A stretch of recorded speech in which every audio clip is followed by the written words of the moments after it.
Vote سے ادب کے ساتھ درخواست کرتا ہوں چند آیات قرآن مجید کی تلاوت فرمائیں، اس کے بعد پھر انشاءاللہ آگے کی گفتگو ہو۔ اعوذ باللہ من الشیطان الرجیم، بسم اللہ الرحمن الرحیم،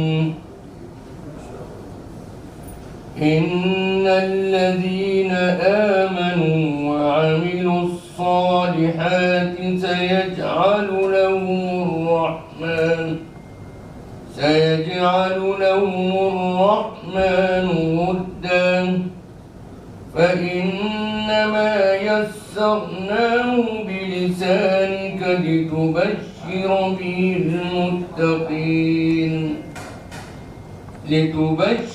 به المتقين وتنذر به قوما لدا وكم أهلكنا قبلهم من قرن هل تحس منهم من أحد أو تسمع لهم ركزا صدق الله العظيم۔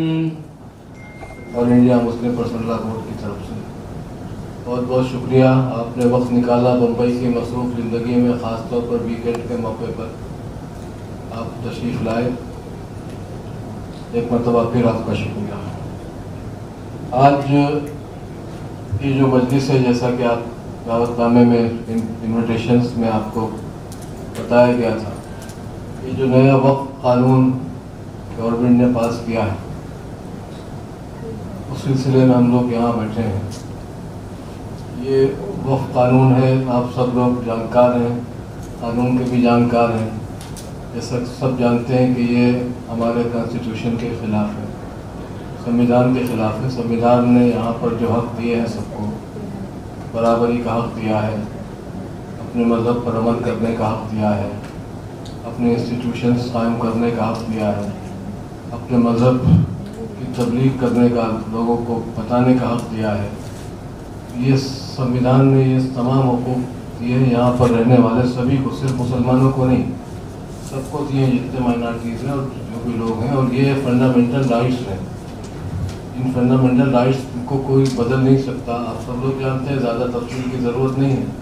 ان فنڈامنٹل رائٹس کے خلاف کوئی قانون پاس ہو نہیں سکتا، کوئی عدالت ان فنڈامنٹل رائٹس کے خلاف فیصلہ بھی نہیں دے سکتی، یہ بھی سمویدھان ہمارا کہتا ہے۔ لیکن اس کے باوجود زور زبردستی میں یہ قانون پاس کرا دیا گیا۔ تو ہم سب کا فرض ہے کہ ہم لوگ سمویدھان کی حفاظت کریں، اس لیے کہ سمویدھان ہے تو ہمارا یہ ملک ہے، یہ ملک ایک دوسرے سے جو جڑا ہوا ہے، سمویدھان کی طاقت نے، کانسٹیٹیوشن کی طاقت نے سب کو ایک ساتھ جوڑ کر کے رکھا۔ یہ قانون میں کیا کیا خرابیاں، یہ تصویر ابھی آپ کے سامنے آئے گی، ہمارے دہلی سے جو سینئرز تشریف لائے ہوئے وہ آپ کے سامنے بات کریں۔ میں صرف یہ کہنا چاہتا ہوں کہ دیکھیے، یہ صرف مسلمانوں تک محدود نہیں رہے گا، یہ دوسروں تک آئے گا، صرف مائنارٹیز تک نہیں آئے گا، نان مائنارٹیز جو ہیں وہ بھی اس کا شکار ہوں گے، اس لیے کہ یہ ان کی جو سوچ ہے، اس ملک میں یہ جو پارٹی حکومت کر رہی ہے، یہ فاسسٹ پارٹی ہے، فاسسٹ سوچ ہے ان کی، تو ہر ایک کا نمبر آنے والا ہے۔ میں آج زد پہ ہوں تم خوشگمان مت ہونا، ایک شاعر نے کہا تھا کہ میں آج زد پہ ہوں تم خوشگمان مت ہونا، چراغ سب کے بجھیں گے، ہوا کسی کی نہیں، سب کا نمبر آئے گا، کسی کا آج ہے، کسی کا کل ہے۔ آج مسلمانوں کو ٹارگٹ کیا گیا کہ سب سے بڑی مائنارٹی ہے مسلمان، بعد میں دوسروں کا نمبر آئے گا، عیسائیوں پر بھی بات شروع ہو چکی ہے، کرسچنس پر، ہمارے سکھ بھائیوں پر بھی آئے گا۔ ہم لوگ اس کا مقابلہ کیسے کریں؟ آج کی محفل اس لیے بھی ہم لوگوں نے رکھی ہے، آپ سب کی بھی رائے چاہیے، لیکن سب سے اہم بات یہ ہے کہ ہمارے گورنمنٹ کے پاس پروپیگنڈا مشینری بہت زیادہ ہے۔ یہ پروپیگنڈا مشینری لوگوں کے ذہن میں غلط فہمیاں پیدا کرتی ہیں کہ پچھلا جو قانون تھا اس کے اندر کیا خرابی تھی، اور اس میں ہم نے کیا کیا نیا ایسا کچھ کیا ہے کہ جو بالکل لوگوں کو سورگ میں پہنچا دے گا. یہ ساری غلط فہمیاں ہیں. اس میں عورتوں کا پہلے عورتوں کا نہیں شامل کیا جا سکتا تھا، اور انہیں عورتوں کو بھی شامل کر دیا ہے. اس طرح کی بہت ساری چیزیں ہیں اور کیا کیا ہے. تو یہ ساری غلط فہمیاں خاص طور پر ہمارے جو نان مسلم بھائی بہنیں ہیں ان کے دماغ میں جانا ہے. مسلمان تو کلیئر ہے. ہم چاہتے ہیں کہ ایسے کوئی سوال اگر آپ کے ذہن میں ہو تو آپ یہاں کریں گے، اس کا انشاءاللہ جواب بھی یہاں سے دینے کی کوشش کریں گے. جو غلط فہمیاں ہیں وہ بھی دور کریں گے. یہ بھی ہماری ذمہ داری ہے نا. جب ہم اس کے خلاف اس کے وروධ میں کھڑے ہوئے ہیں تو کیوں وروධ کر رہے ہیں یہ بتانا ہماری ذمہ داری ہے. تو یہ بھی بتانا ہماری ذمہ داری ہے کہ جو دوسرے جو غلط فہمیاں مس انڈرسٹینڈنگس کریٹ کر رہے ہیں اس کو اس طرح سے اس کا جواب دیا جائے. وہ بھی ہماری ذمہ داری ہے. وہ بھی ہم لوگ اس کو بھی پورا کریں گے. تو آج یہ مجلس ہے یہاں پر ہمارے سامنے خاص طور پر دہلی سے تشریف لائے ہمارے آل انڈیا مسلم پرسنل بورڈ کے جنرل سیکرٹری حضرت مولانا فضل الرحیم مجددی صاحب. خاص طور پر آج کی اس مجلس کے لیے تشریف لائے. ہم ان کا استقبال کرتے ہیں. وہ ایڈریس بھی کریں گے یہاں. اور ہمارے آل انڈیا مسلم پرسنل بورڈ کے نیشنل اسپوکس مین جناب قاسم رسول الیاس صاحب بھی تشریف لائے ہیں اسی مجلس کے لیے خاص طور پر. ان کا بھی ہم استقبال کرتے ہیں. یہ آپ کے سوالوں کا جواب بھی دیں گے اور ایڈریس بھی کریں گے. غلط فہمیاں جو ہیں وہ بھی دور کریں گے اور ایکسپلین بھی کریں گے کہ یہ قانون کس طرح سے سنویدھان کے خلاف ہے، ہم سب کے خلاف ہے، ہم سب کے لیے خطرہ بن سکتا ہے. اس کے علاوہ یہاں اس وقت ہمارے ساتھ آل انڈیا مسلم پرسنل بورڈ کے کئی ممبرس ہیں. حضرت مولانا مفتی سعید الرحمان صاحب ہیں، تشریف رکھتے ہیں. ہمارے سلیم موٹر والا صاحب سے بھی باہر تشریف رکھتے ہیں. ہمارے فرید شیخ صاحب ہیں بھی تشریف لانے والے ہیں. اس کے علاوہ یہاں ایک کمیٹی بنی ہے مہاراشٹر کی، وقت بچاؤ جو سمیتی بنائی ہے آل انڈیا مسلم پرسنل بورڈ میں پورے انڈیا میں. تو اس کو الگ الگ اسٹیٹس میں ایک کمیٹی بنا دی ہے. اس کا ایک کنوینر بنایا ہے دستور بچاؤ، تو کانسٹیٹیوشن بچاؤ اور وقت بچاؤ سمیتی کمیٹی ہے. اس کا ایک پورے مہاراشٹر کا کنوینر بنایا گیا ہے. وہ کنوینر مجھے نامزد کیا ہے ہمارے بزرگوں نے. وہ مجھے یہ ذمہ داری دی تھی کہ میں کچھ کو کنوینرس اپنے سہولت کے مطابق بنا لوں. تو ایک کو کنوینر اتفاق سے حضرت مولانا کشمیری صاحب اعجاز احمد کشمیری صاحب یہاں تشریف رکھتے ہیں. اور بھی ہمارے شیعہ کمیونٹی کے مولانا روح ظفر صاحب بصغیر تشریف لا رہے ہیں. جماعت اسلامی سے مولانا الیاس فلاحی صاحب ہیں، وہ بھی تشریف لا سکے. ان کے بدلے ہمارے شاکر شیخ صاحب یہاں تشریف رکھتے ہیں. جامعۃ علماء سے مفتی حذیفہ صاحب قاسمی ہیں، یہ کو کنوینر ہے. مولانا حسین صاحب بھی جامعۃ علماء سے کو کنوینر ہے. یہاں شاید ابھی آئیں گے، پہنچنے والے ہوں. مولانا عبدالجلیل صدفی صاحب اہل حدیث کمیونٹی سے ہمارے سامنے ہیں. ہمارے ایک اور ممبر ہیں جناب اقبال چونا والا صاحب آل انڈیا مسلم پرسنل بورڈ کے، یہ بھی یہاں تشریف رکھتے ہیں. اس کے علاوہ ہماری ایک کور کمیٹی ہے، اس میں سارے معزز مہمان ہمارے شاکر بھائی ہیں. ہمارے مولانا قرآن الدین قاسمی صاحب ہیں. اور بھی یہاں کئی حضرات نظر آ رہے ہیں. کافی وقت لگے گا سب کا نام لیا جائے گا. میں چاہتا ہوں کہ براہ راست ہم لوگ اس پروگرام کو شروعات کریں. آج کے اس پروگرام کا افتتاح میں چاہتا ہوں کہ ہمارے سب کے بزرگ حضرت مولانا فضل الرحیم مجددی صاحب فرمائیں، جو خاص طور پر اس پروگرام کے لیے تشریف لائے ہیں اور انڈیا مسلم پرسنل بورڈ کے سیکرٹری ہیں. میں چاہتا ہوں کہ آپ کی گفتگو سے اس پروگرام کا آغاز ہو جائے، اس کے بعد پھر پروگرام آگے بڑھے. حضرت مولانا. الحمد للہ رب العالمین والصلاة والسلام علی النبی الکریم وعلى آلہ واصحابہ اجمعین ومن تبعهم بإحسان إلى یوم الدین. ہمارے ریسپیکٹڈ گیسٹ اور الگ الگ انجمنوں، الگ الگ سوسائٹیز، الگ الگ آرگنائزیشنز اور الگ الگ سوشل گروپ کو ریپرزینٹ کرنے والے ہمارے ریسپیکٹڈ تمام پریزنٹ لوگ اور ہمارے مہمانان گرامی، مجھے بڑی خوشی ہے، میں نے اپنے کئی پروگرام کو کینسل کر کے میں یہاں حاضر ہوا، اور میں نے اس کی اہمیت کو سمجھتے ہوئے کہ میں آپ کے درمیان یہاں حاضر ہو کر ہمارے اور آپ کے درمیان اس موجودہ حالات میں جو پولیٹیکل سچویشن ہے اور اس ملک کی جو سوشل گویا کہ حالات ہیں ان میں ہم کو کس طریقے سے مل جل کر کام کرنے کی ضرورت ہے۔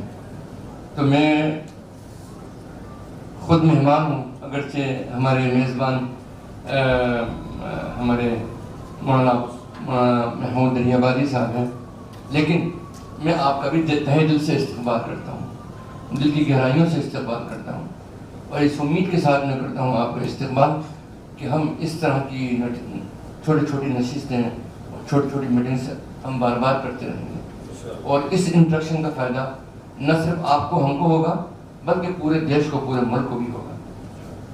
جی، جہاں تک تعلق ہے میری گفتگو کا اور میری اسپیچ کا، وہ مختصر ہی ہوگی، لیکن اس کے دو پارٹ تھے۔ ایک پارٹ تو میں یہ تھا کہ میں موجودہ حالات آپ کے سامنے بیان کروں۔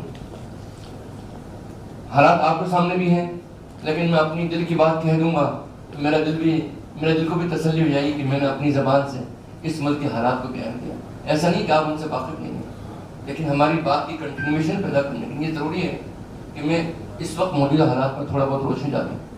دوسرا میری گفتگو کا جو پارٹ کا جو حصہ ہے وہ وقف بل امینڈمنٹ کی جو خرابیاں ہیں اور ان کے جو نقصانات ہیں اس پر گفتگو میں ڈراپ کرتا ہوں، اور اس پر گفتگو ہمارے ترجمان، ہمارے اسپوکس پرسن جناب قاسم الیاس صاحب اس موضوع کو ٹیک اوور کریں گے۔ تو حضرات محترم، عروس البلاد کہتے ہیں عربی میں دلہن کو، یعنی اس ملک کی جو دلہن ہے وہ بمبئی ہے۔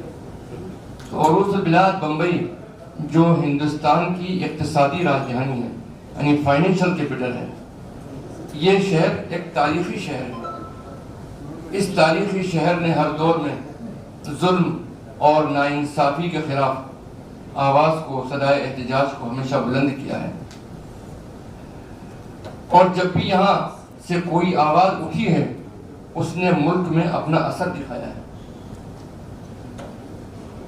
آج جب اس ملک کی دوسری سب سے بڑی آبادی کے خلاف پورے ملک میں نفرت کا ماحول کھڑا کر دیا گیا ہے، مسلم دشمنی کو راشٹرواد اور دیش بھکتی شمار کیا جانے لگا ہے، اکثریت پسندی اور ووٹ کی خاطر حکومتیں بھی مسلمانوں کے خلاف ظلم اور ناانصافی کو اپنی کامیابی بتانے لگی ہیں۔ وقف ایکٹ 2025 جیسے کالے اور ظالمانہ قانون کے ذریعے مسلمانوں سے ان کی مذہبی جائیداد ہڑپنے کو قانونی جواز فراہم کر دیا گیا ہے۔ ایسے وقت میں وقف ترمیمی ایکٹ 2025 اور مسلمانوں سے نفرت اور ظلم اور تفریق کے خلاف یہاں سے بلند ہونے والی آواز انشاءاللہ دنیا کے ہر کونے میں سنی جائے گی، یہ ہم امید کرتے ہیں انشاءاللہ، اور اس کا ایک پوزیٹیو امپیکٹ بھی ہوگا، مثبت اثر بھی ہوگا۔ جیسا کہ ہم سب جانتے ہیں کہ اس وقت ہمارے ملک کا اقتدار ان فرقہ پرستوں کے ہاتھوں میں ہے جن کو جمہوریت، سیکولرزم اور ہندوستان کے دستور پر اور آئین پر اور کانسٹیٹیوشن پر یقین ہی نہیں ہے، جو ہندوستان میں فرقہ پرستی کو فروغ دینے اور ڈیوائیڈ اینڈ رول کے اصول پر عمل پیرا ہے۔ آج ہندوستانی مسلمان اس ملک میں آزادی کے بعد تاریخ کے سب سے سنگین دور سے گزر رہا ہے۔ ہماری جان، ہماری ماں، ہمارا مال، ہماری عزت، ہماری آبرو کے ساتھ میں ہمارے دین کو بھی اور ایمان کو بھی نشانہ بنایا جا رہا ہے، ہمارے مذہب کو بھی نشانہ بنایا جا رہا ہے۔ آج ہندوستانی مسلمان کے سامنے اپنے سروائیول، اپنی بقا اور اپنے وجود کا مسئلہ سب سے بڑا چیلنج بن گیا ہے۔ ملک کے کسی کونے میں کوئی مجرمانہ واقعات پیش آتا ہے، کسی نے کوئی جرم کر لیا، اس کا الزام تمام کے تمام مسلمانوں پر لگا کر پوری قوم کو نشانہ بنایا جانے لگتا ہے۔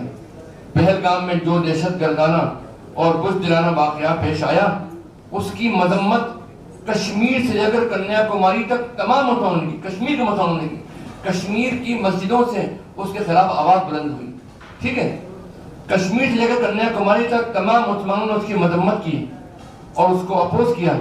مسلمانوں نے ایک زبان ہو کر حکومت سے مطالبہ کیا کہ اس دہشت گردانہ حرکت کے مجرمین اور سازش کرنے والوں کو سبق سکھانا ضروری ہے۔ کشمیر کی مسجدوں سے لے کر سڑکوں اور وہاں کی اسمبلی میں تک میں اس واقعے کی نہ صرف یہ کہ مذمت کی گئی، بلکہ ان دہشت گردوں کے آقا پاکستان پر سخت سخت کارروائی کا مطالبہ بھی ہماری طرف سے کیا گیا۔ مسلمانوں نے ایک زبان ہو کر اس حملے کو نہ تو ایک زبان ہو کر کہا کہ نہ تو اس حملے کا تعلق اسلام سے ہے، نہ ہی حملہ کرنے والا مسلمان ہو سکتا ہے۔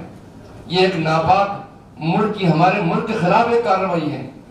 اسلام کا اس سے اور مسلمانوں سے کوئی واسطہ نہیں ہے، کیونکہ اگر ان حملہ آوروں کو اسلام یا مسلمان سے محبت ہوتی تو وہ کشمیر کے بجائے چائنا پر حملہ کرتے ہیں، کیونکہ پوری دنیا میں مسلمانوں پر اسرائیل کے بعد سب سے زیادہ ظلم کرنے والا ملک چین ہی ہے، لیکن اس سے ان کی دوستی ہے۔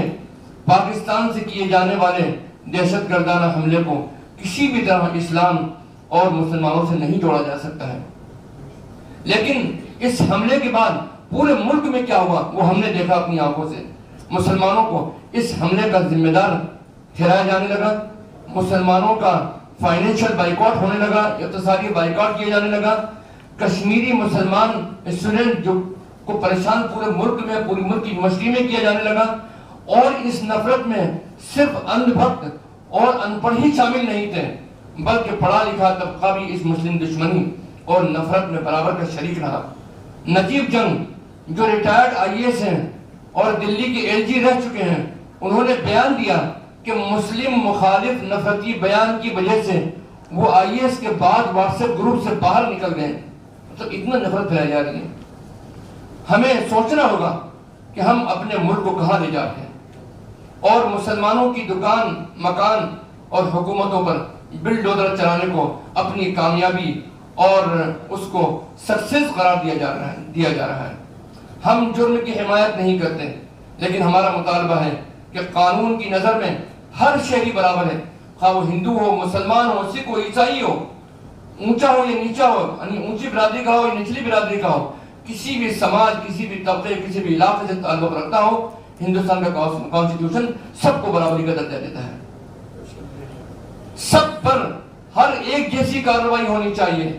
حالانکہ سینکڑوں ایسے مجرمانہ واقعات ہیں کہ اگر مجرم مسلمان نہیں ہے تو اس پر کسی طرح کی کوئی کارروائی نہیں کی جاتی ہے۔ اسی بمبئی کی ٹرین میں ایک پولیس جوان نے مسلمان کا نام پوچھ کر اس کو گولی مار دی، لیکن اس کے گھر پر بلڈوزر نہیں چلا۔ ہم نے اس کی اس مجرمانہ حرکت کی وجہ سے اس کو پورے سماج کو، پورے ہندو سماج کو ہم نے مورد اعدام نہیں ٹھہرایا۔ ہم نے یہ نہیں کہا کہ پورا ہندو سماج خراب ہے، وہ شخص خراب ہے، اس نے غلط حرکت کی ہے، غیر قانونی حرکت کی ہے۔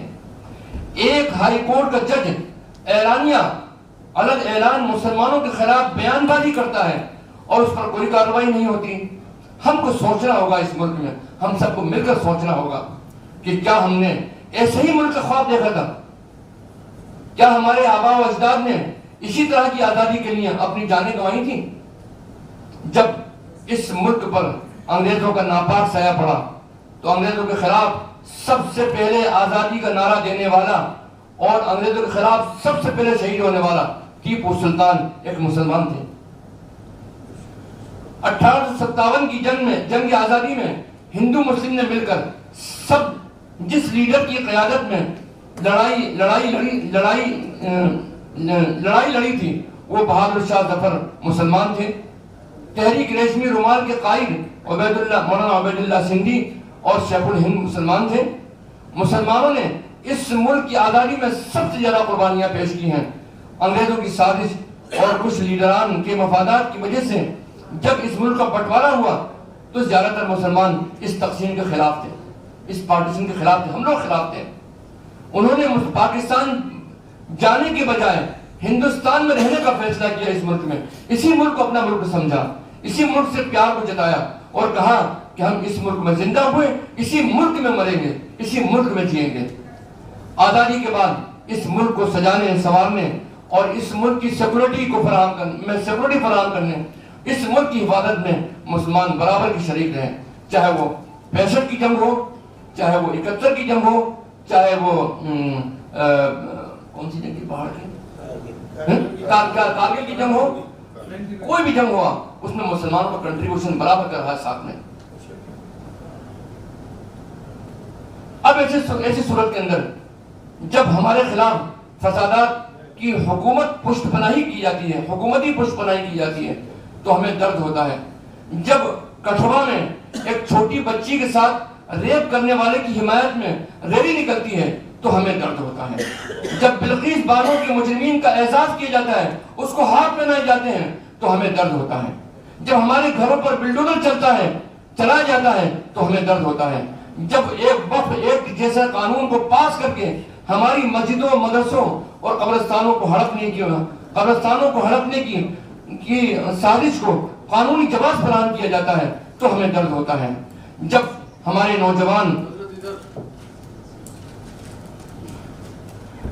نوجوانوں کو بنا ٹرائل اور ضمانت کے سال ہر سال 15 20 سال تک سلاخوں کے پیچھے رکھا جاتا ہے تو ہمیں درد ہوتا ہے۔ ہمارے ملک کی بنیاد سیکولرزم پر رکھی گئی تھی، ہمارے ملک کی بنیاد یونٹی ان ڈائیورسٹی پر رکھی گئی تھی، ہمارے ملک کی مثال ایک ایسے باغیچے کی ہے، ایک ایسے باغ کی بنائی گئی تھی جس میں ہر رنگ، ہر بو کے پھول موجود ہوں۔ آج جب فرقہ پرستوں اور فاسسٹ طاقتوں کی طرف سے یہ سازش کی جا رہی ہے کہ اس ملک کی ڈائیورسٹی کو ختم کر دی جائے، انیکتا میں ایکتا کے اصول کو ختم کر کے سب کو دھرم اور علاقے میں بانٹ دیا جائے تاکہ ان کے لیے حکومت کرنا آسان ہو جائے، تو یہ ہمارے لیے بڑے فکر کا پوائنٹ ہے، ہم کے لیے سوچنے کا ایک وقت ہے۔ اگر ہم چاہتے ہیں کہ ہمارا یہ ملک ترقی کرے، ہم یہاں امن و امان ہو، یہاں پر امن و امان ہو، ہمارا ملک وشو گرو بنے، تو اس فرقہ پرستی، کمیونلزم اور دھرم اور علاقے کے نام پر تقسیم کے خلاف ہم سب کو متحد ہو کر لڑنا پڑے گا اور آگے آنا ہوگا۔ اس ملک کی سیکولرزم، اس ملک کی جمہوریت کو بچانے کی ذمہ داری ہم سب ہندوستانیوں کی ہے۔ جب ہم اپنے برادران وطن کو دیکھتے ہیں تو ہمیں مایوسی اور امید دونوں ہوتی ہیں۔ مایوسی تب ہوتی ہے جب الہ آباد کے ہائی کورٹ کے جج کا نفرتی بیان سنتے ہیں، مایوسی جب ہوتی ہے جب حکومت کے وزراء کا مسلم دشمنی پر مبنی بھاشن سنتے ہیں، مایوسی جب ہوتی ہے جب کپڑوں سے پہچاننے کی اپیل ووٹ کے لیے ہم سنتے ہیں، مایوسی جب ہوتی ہے جب ہم مسلمانوں کو ٹائٹ کرنے کا مطالبہ سنتے ہیں، لیکن ہماری امید جب جاگتی ہے جب ہم مسلمانوں کے حقوق کی حفاظت کے لیے رات کے 2 بجے تک ہمارے غیر مسلم بھائی MP پارلیمنٹ بحث میں حصہ لیتے ہیں پارلیمنٹ کے اندر، اس سے ہم کو امید بنتی ہے۔ ہماری امید تب جگتی ہے جب مسلمانوں کے ساتھ ہونے والی ناانصافی کے خلاف ہمارے ہندو بھائی، ہمارے تمام برادران وطن اعلان کر کے آگے آتے ہیں کہ ہم اس لڑائی میں آپ کے ساتھ میں ہیں۔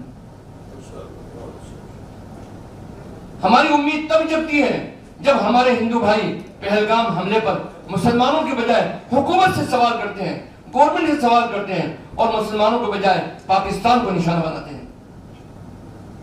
میں بہت قوت کے ساتھ میں کہنا چاہتا ہوں کہ میں مایوس نہیں ہوں، اسی امید کے ساتھ آج ہم آپ کے ساتھ میں یہاں بیٹھے ہیں۔ مجھے اس بات کی یقین ہے کہ اس ملک میں انصاف ابھی کی باقی ہے۔ انصاف اگر باقی نہ ہوتا تو 232 ووٹ پارلیمنٹ کے اندر یونائٹڈ اپوزیشن کے ہمارے فیور میں نہ پڑتے، اس میں صرف 24 ووٹ مسلمانوں کے تھے، باقی تمام آپ ہی لوگوں کے تھے۔ اس نے ثابت کیا ہے کہ اس ملک میں ابھی انصاف زندہ ہے، اس ملک میں اقلیتوں سے محبت رکھنے والے زندہ ہیں، اور آپ نے ثابت کر دیا ہے آپ سب لوگوں نے اس بات کو۔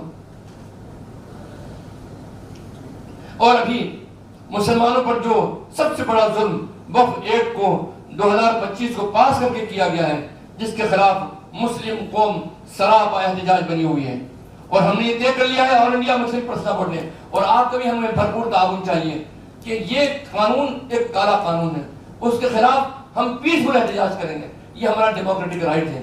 اس ملک کے قانون نے، اس ملک کے دستور نے ہم کو حق دیا ہے کہ ہم، اور جب تک کہ حکومت یہ قانون واپس نہیں لے لیتی ہے، ہم اپنا جو احتجاج ہے اس کو کنٹینیو کریں گے۔ اس احتجاج اور اس وقت ایکٹ کی واپسی تک ہماری لڑائی میں ہم اکیلے نہیں ہیں، ہمارے ساتھ آپ سب لوگ بھی موجود ہیں۔ یہ ہمارے لیے بڑی قوت ہے، اس میں ہمارے لیے بڑی ہماری زبردست اسٹیمنا ہے، سب بہت اسٹیمنا ہے ہمارے لیے اس بات کے لیے، اور اس کے لیے میں آپ سب کا بہت دل کی گہرائیوں سے شکریہ ادا کرتا ہوں۔